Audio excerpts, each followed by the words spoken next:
Russia's President Vladimir Putin is set to meet with Iranian President Masoud Pezeshkian for the first time this week to discuss the ongoing conflict in the Middle East. Now, Moscow and Tehran have grown closer since Russia invaded Ukraine, with the two countries planning to sign a strategic partnership agreement as Iran continues to send weapons to Russia. Putin, by the way, has a calendar full of diplomatic engagements as he seeks to evade Russia's Western-imposed diplomatic isolation, including playing host to more than 24 world leaders at the BRICS summit later this month. To understand the ramifications better, we have with us from Tehran former PRO of the Iran consulate, Saeed Tamjid Haider, who's also an expert on Iran affairs. Thank you so much, sir, for joining us. Now, Iran and Russia have in the last months put aside centuries of regional rivalry going back to the imperial era to, let's say, focus on a shared confrontation with the West. So would you argue that this growing alliance is increasingly troubling the West as tensions reach new highs in the Middle East? First of all, good morning to you and thanks for inviting. Yes, obviously, Russia and Iran have progressively deepened their ties, particularly in the context of their respective global isolations.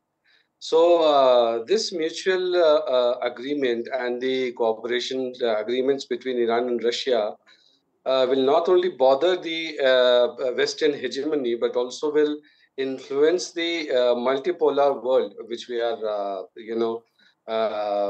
which is undoubtedly a focal point in these scenarios in the Middle East mostly.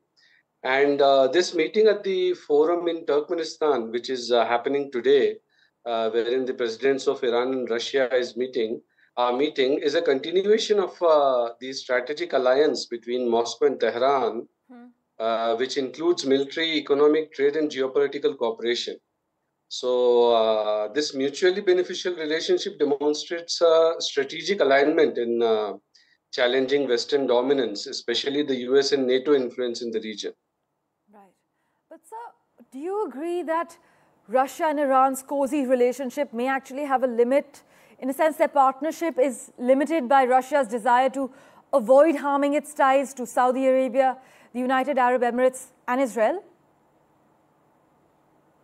No, I don't think so. Russia is actually playing a very safe game in the region because Russia has also suffered the isolation by the Western powers, and Russia is looking to build ties in the region. They don't. The Russia doesn't want to,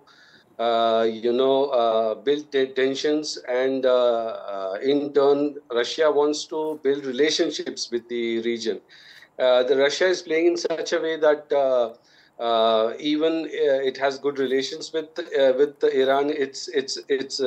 Which he's looking which Russia is looking as an ally, and building relationships, and also not to have trouble with the Iranian counterparts, which are in the region like Saudi and other countries. So Russia is playing a very safe game to. Looking for its own interest rather than, concentrating on the local conflict in the region.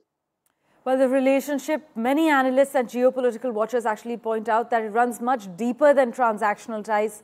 And Russia and Iran are increasingly reliant on each other, not just for their gain for their countries, but also for their regime survival. Thank you so much, sir, for joining us with those quick comments on NDTV. Thank you very much. Thank you. Thank you.